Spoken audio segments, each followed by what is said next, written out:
नमस्कार शेतकरी मित्रांनो, जय सद्गुरू मित्रांनो. आनंदाची बातमी आहे. तुम्ही तर म्हणाल की दररोज तेच व्हिडिओ नाही. आज आपण 22 जिल्ह्यांची नावं जाणून घेणार आहे की ज्या जिल्ह्यांमध्ये शेतकऱ्यांसाठी पैसे डिपॉझिट होणार आहे.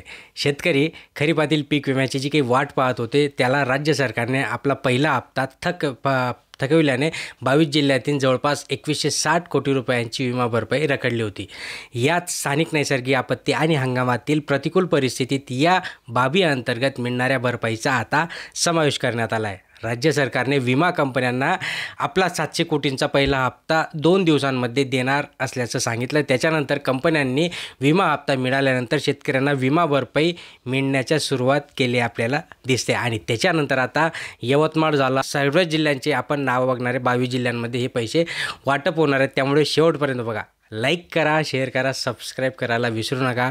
खरीप 2024मध्ये पिकांचं खूप काही मोठ्या प्रमाणात नुकसान झालं होतं. शेतकऱ्यांनी नुकसानीचे पूर्वसूचना दिल्यानंतर त्यांचे पंचनामे करण्यात आले होते. काही ठिकाणी नुकसान भरपाई खूप जास्त प्रमाणात मिळायला पाहिजे होती, ज्याप्रमाणे तिथे नुकसान झालं होतं. राज्यातील 54,43,000 शेतकऱ्यांना विमा भरपाई मंजूर करण्यात आली होती. मात्र राज्य सरकारने आपला हिस्साचा विमा कंपन्यांना दिला नव्हता. त्यामुळे विमा भरपाई शेतकऱ्यांना मिळू शकलेली नव्हती.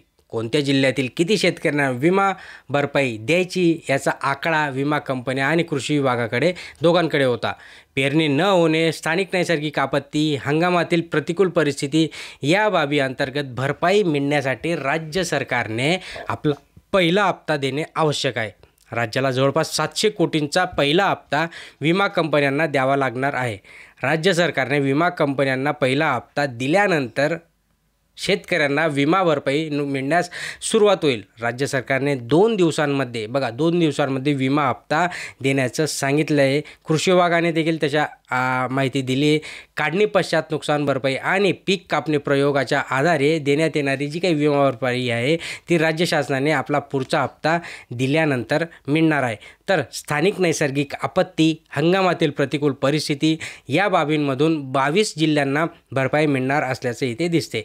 यामध्ये धुळे जिल्हा, नंदुरबार, पुणे, सांगली, कोल्हापूर, छत्रपती संभाजीनगर, जालना, बीड, धाराशिव, नांदेड, परभणी, हिंगोली, बुलढाणा, अमरावती, अकोला, वाशिम, यवतमाळ, नागपूर, भंडारा आणि वर्धा आणि गडचिरोली या 22 जिल्ह्यांचा इथे समावेश करण्यात आला आहे. मित्रांनो, तुम्हाला समजलंच असेल की तुमचा जिल्हा याच्यामध्ये आहे का. हे जे काही 22 जिल्हे आता इथे राज्य शासनाकडून मंजूर करण्यात आले. या 22 जिल्ह्यातील शेतकऱ्यांना स्थानिक नैसर्गिक आपत्तीतून 1455 कोटी रुपये भरपाई मंजूर झाली आहे.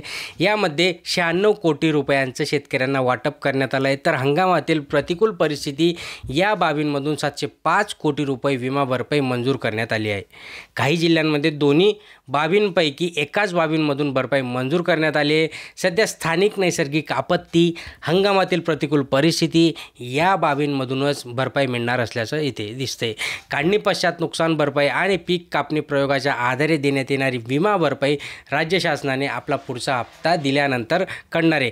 जो काही कापणी अंतर्गतचा जो काही अहवाल आहे तो अहवाल अजून शासनाकडे पोहोचला नाही आहे किंवा अजून कापण्या काही पिकांच्या झाल्या नसतील, त्यामुळे तो हप्ता जो आहे तो हप्ता थोडा लेट होतो. म्हणजे हा हप्ता आणि जे काही आपलं पीक कर्ज असतं या दोघं गोष्टी समान होत असता जर विचार केला तर मे किंवा जूनच्या आसपास या गोष्टी घडत असतात. सो आता जो 22 जिल्ह्यांचा जो काही पीक विमा मिळणार आहे तो जी काही नैसर्गिक आपत्ती, जे काही शेती पिकाचं नुकसान झालं होतं त्या धर्तीच्या आधारावर ह्या 22 जिल्ह्यांना हा पीक विमा मिळणार आहे. मित्रांनो, खरंच आनंदाची बातमी आहे. येत्या 2 दिवसांमध्ये मिळायला तर पाहिजे. ते तर म्हणताय 2 दिवसाच्या आत, आपण 8 दिवस पकडू. चला 8 दिवस घ्या. 8 दिवसामध्ये आम्हाला तुम्ही म्हणजे जास्तीत जास्त 31 मार्चच्या आधी हा हप्ता आमच्या अकाउंटमध्ये डिपॉझिट करा.